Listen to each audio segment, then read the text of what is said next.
Joshua की next episode अगर आप लोग चाहे तो मैं अभी के अभी भी अपलोड कर सकता हूँ, लेकिन इसके लिए आप लोग हाइप बटन दबाकर जितने ज्यादा लाइक और कमेंट कर सकते हैं कर दो मेरे भाई लोगों। पर ऊपर से हाल ही में ही हमें जोशुआ पे कॉपीराइट क्लेम भी पड़ा है, तो इसी वजह से शायद से नेक्स्ट एपिसोड जोशुआ की इस चैनल पर भी अपलोड हो सकती है। इसका लिंक को मैंने कॉमेंट में पिन किया होगा, जाके सब्सक्राइब कर दे।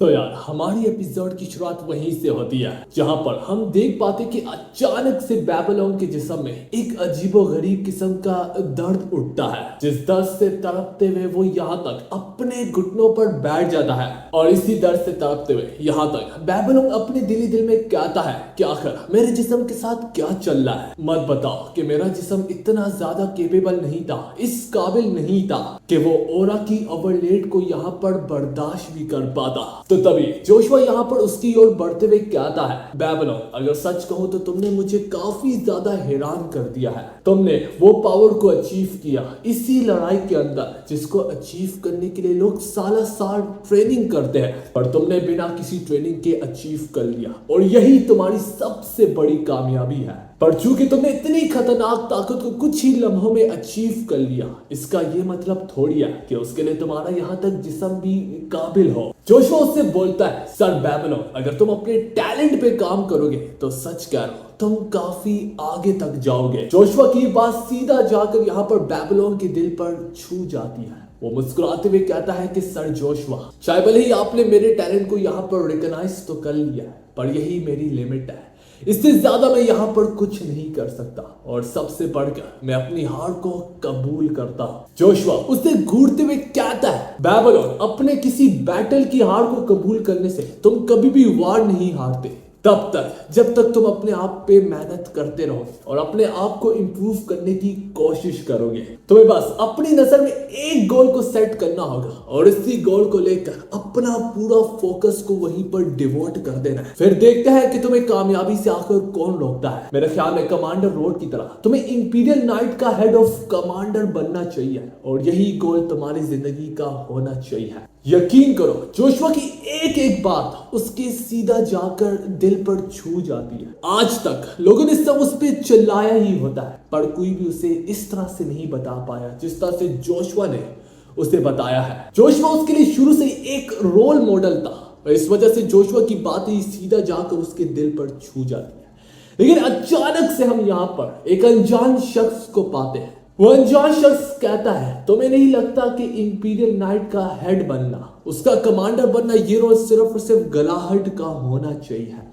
उसकी इस बातों से पता चलता है कि बेबीलोन यहाँ पर सिर्फ और सिर्फ गलाहट बनने का नाटक कर रहा था।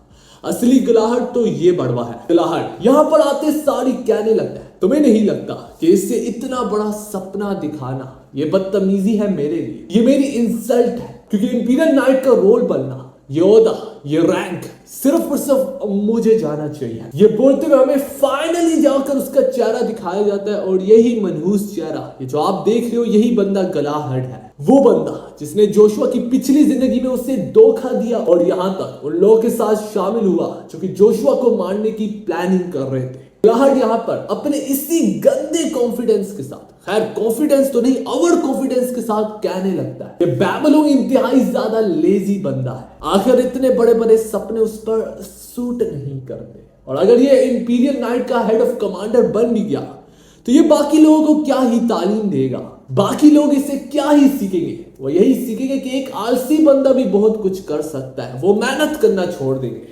उसकी ये बातें सुनने के बाद बेबीलोन को काफी ज्यादा बुरा लगने लगता है। उसके पास यहाँ पर कोई शब्द तक नहीं होते और ये चीज यहाँ तक जोशुआ भी नोटिस करता है। जोशुआ यहाँ पर कहने लगता है, ये गलाहट बेसिकली यही कहना चाह रहा है कि बेबीलोन ज्यादा आगे नहीं बढ़ सकता। वेल जहां तक मुझे याद है, मेरी पिछली जिंदगी में भी बेबीलोन ज्यादा कुछ उखाड़ नहीं पाया था, इतने बड़े टैलेंट के बावजूद भी। पर यहाँ पर मसला बेबीलोन का नहीं था, असल में ये कमीना ही बेबीलोन को आगे बढ़ने नहीं देता था। ये कमीना गलाहट, चूंकि बेबीलोन से ऊपर रैंक का होता था, ये बेबीलोन को अपॉर्चुनिटी देता ही नहीं था और इसी वजह से आज तक बेबीलोन वाइस कैप्टन से ज्यादा ऊपर नहीं बन पाया था, जबकि वाइस कैप्टन उसने काफी जवानी में हासिल किया था ये रैंक, पर गलाहट की वजह से उसे अपॉर्चुनिटीज आगे नहीं मिली। पर जिस तरीके से गलाहट यहाँ पर बड़ी बड़ी फेंक रहा होता है और अपने ओवर कॉन्फिडेंस के साथ मुस्कुराते हुए ये सब कुछ कह रहा होता है, ये सब कुछ बोल रहा होता है, पर उसकी ये बड़ी बड़ी बातें सुनकर जोशुआ यहाँ पर कहता भी है, मुझे ये बताते हुए आज भी काफी ज्यादा खुशी हो रही है कि तुम पहले की तरह ही बदबूदार हो। हाँ, तुम आज भी वही छोटा दिमाग रखते हो, वही सेल्फिश पर्सनैलिटी और काला दिल। सबसे बढ़ के अब तो तुम पहले से भी ज्यादा बदबूदार हो चुके हो। गलाहट थोड़ा सा गुस्सा हो जाता है। वो यहाँ पर जोशुआ की बातों को एक ऑफेंस के तौर पर लेता है। वो बोलता है कि जोशुआ, तुम मुझसे आज पहली बार मिल रहे हो और इनफैक्ट कि तुमने आते सारी मुझे जज करना शुरू कर दिया, ये चीज मुझे तुम्हारी पसंद नहीं आई। पर उसको क्या मालूम कि जोशुआ यहां तक अपनी पिछली जिंदगी में गलाहट से मिल चुका है और इसी बेस पे जोशुआ उसे जज कर रहा है। खैर, गलाहट यहां पर इसी तरह बकते हुए कहता है कि तुम्हें जर्रा भी मालूम है, कि तुम्हें जर्रा भी इस बात का एहसास है मैंने इंपीरियल नाइट के लिए आखिर कितनी ज्यादा कुर्बानियां और सेक्रीफाइस किया है।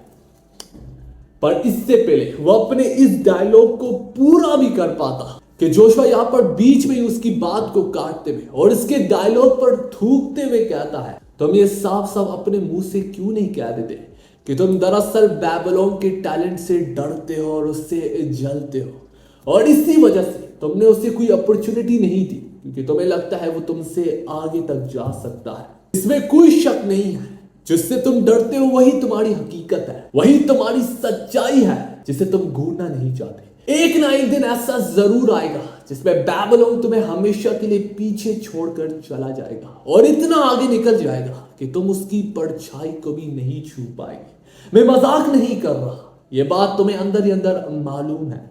इसी वजह से तो तुम बेबीलोन से इतना ज्यादा डरते हो, उस पर चिल्लाते हो, ये जानते हुए भी कि उसकी फैमिली उसे कैसे ट्रीट करती थी और यही बेबीलोन की जो एक कमजोरी है, इससे ही तुम फायदा उठा रहे हो। पर कब तक उठाओगे? और इसी वजह से तो मैंने कहा मुझे आज भी उतनी ही खुशी है कि तुम पहले की तरह हो। गलाहट डू लैंसलॉट, तुम पहले से भी ज्यादा बदतर हो। बेबीलोन के चेहरे से ही पता चल गया जोशुआ ने उसकी माँ बहन एक कर दिया है, जिस वजह से अब वो जोशुआ की और नहीं सुनेगा। देखते ही देखते दोनों के दोनों एक दूसरे पे टूट पड़ते हैं। हाँ दोस्तों, दोनों के दोनों इस स्पीड से गायब हो जाते हैं नजरों से, जो देखकर कमांडर रोड दूर खड़े ही महसूस कर लेता है। वो चिल्लाते हुए कहता है कि जितने भी नाइट इस वक्त एरिना में मौजूद हो, अगर तुम लोग अपनी जिंदगियों से प्यार है तो इसी वक्त एरिना को छोड़ के पीछे हट जाओ। इस वक्त तुम लोग गजब किस्म की तबाही देखने वाले हो। वो यहाँ पर कहता है ये कोई मामूली फाइट नहीं है। आई रिपीट, ये दोनों सुपर ह्यूमंस हैं, one of the 12 super human में से एक। और ये उसके कहने की ही देर होती है कि हम पूरे के पूरे मैदान में अफरा तफरी देख पाते हैं। हम हर तरफ बस क्लैशेस देख पाते हैं और ये क्लैशेस किसी और के बीच में नहीं बल्कि जोशुआ और गलाहट के बीच में हो रही होती है। लोग उनकी कड़कती हुई स्पीड को, वो जानलेवा स्पीड जो कि वो लोग देख तो नहीं पाते, वो महसूस कर लेते हैं। उन्हें देखकर मौत आने लगती है लोगों को। वो बोलते हम कहां भागे, कहां छुपे, क्या हम एरिना को वक्त पर छोड़ भी पाएंगे? इतनी तेज से इस वक्त वो दोनों के दोनों मूव कर रहे होते हैं। हाँ दोस्तों, वो जैसे जैसे करके दोनों के दोनों आपस में टकराते होते हैं, हमें उनकी आफ्टर इमेजेस दिखती होती है और ऐसा लग रहा होता है कि ये लोग पूरे के पूरे मैदान में छाए होते हैं। जिधर भी लोग नजर घुमा के देखते होते हैं उन्हें जोशुआ और गलाहट की परछाई दिखती होती है, लेफ्ट राइट दाएं बाएं ऊपर नीचे। यहां तक ये सब कुछ देख के बेबीलोन की भी रोंगटे खड़े हो जाते हैं और उसने कभी सोचा भी नहीं होता कि दो सुपर ह्यूमंस के बीच में इस कदर कड़कदार लड़ाई होती है। बेबीलोन के पास यहाँ पर कोई शब्द नहीं होते, वो पीछे हटना चाहता होता है, लेकिन चूंकि वो बैटल के अंदर ही इस कदर खो गया होता है, उसने आज तक कभी भी किसी को इतनी खूबसूरती से लड़ता हुआ नहीं देखा होता। वो सोच रहा होता है कि मैं अपनी जान बचाऊं या फिर उस नजारे को देखूं जो कि लाइफ टाइम में सिर्फ एक बार ही देखने को मिलता है। पर वो दोनों के दोनों जैसे जैसे क्लैश कर रहे होते हैं। हम यहाँ पर हेड ऑफ कमांडर रोड को भी देख पाते हैं, जो कि यहाँ पर गलाहट से जहमत होके अपने दिल में कहने लगता है। वैसे तो जिस तरीके से जोशुआ अपनी माना पावर को इस्तेमाल कर रहा है वो काफी ज्यादा इंटरेस्टिंग है। पर गलाहट जो है वो फाइटिंग के मामले में अभी भी जोशुआ से 1-2 कदम आगे है। दोस्तों वो यहाँ पर रैंडमली जज नहीं कर रहा होता, वो यहाँ पर उनकी मूवमेंट और उनकी स्पीड और उनके फाइटिंग स्टाइल को देख कर ही अंदाजा लगा रहा होता है। और यहाँ पर कमांडर रोड ये सब कुछ अपने एक्सपीरियंस के तहत, अपने एक्सपीरियंस के द्वारा बता रहा होता है। कमांडर रोड आगे क्या कहते हैं इस बारे में वो तो हम कमांडर रोड के मुंह से ही सुनते हैं। कमांडर रोड कहता है, मेरे एक्सपीरियंस के मुताबिक जब भी 12 सुपर ह्यूमन के बीच में आपस में लड़ाई हुई है तो उनके बीच में जो भी विनर होता था, जो भी विजेता होता था, वो इसी चीज से डिसाइड किया जाता था कि वो किस तरीके से अपने माना को इस्तेमाल करता है। जहां तक गलाहट की बात है, वो जोशुआ से बेहतर तरीके से अपनी माना पावर को इस्तेमाल कर। गलाहट की एबिलिटी का नाम है the God of thunder dash, एक ऐसी खतरनाक एबिलिटी जिसमें यूजर बिजली की स्पीड से भी ज्यादा तेजी से आगे बढ़ता है। ये गलाहट का एक ऐसा सीक्रेट मूव है जिसमें वो अपनी इस तरीके से मसल को बढ़ा के अपने जिस्म के अंदर दसा देता है। ऐसा करते हुए वो अपने सामने वाले को सेकंड में ही फाड़ के उसकी हाथ में रख डालता है। और ऐसे ही करके आज तक गलाहट अपने बैटल्स को जीतता हुआ आया है। और अचानक से देखते ही देखते कुछ ऐसा होता है जिसकी हमने कभी उम्मीद भी नहीं की होती। यहाँ पर कमांडर रोड की फट जाती है और गलाहट की हाथ में आ जाती है, क्योंकि एक बंदा कितना ही पागल होगा कि वो जोशुआ को स्पीड के मामले में कंपीट करेगा। अब यहाँ पर वो कुछ ऐसा देखते हैं, उनके साथ कुछ ऐसा होता है जिसको देखकर उन्हें अपनी आंखों पर यकीन नहीं आ रहा था और ना कि मुझे आ रहा है। तो वैसे तो यहाँ पर इस एपिसोड को एंड करते हुए मुझे इतना ज्यादा दुख हो रहा है, लेकिन अफसोस मुझे करनी पड़ेगी यहाँ पर एपिसोड को एंड।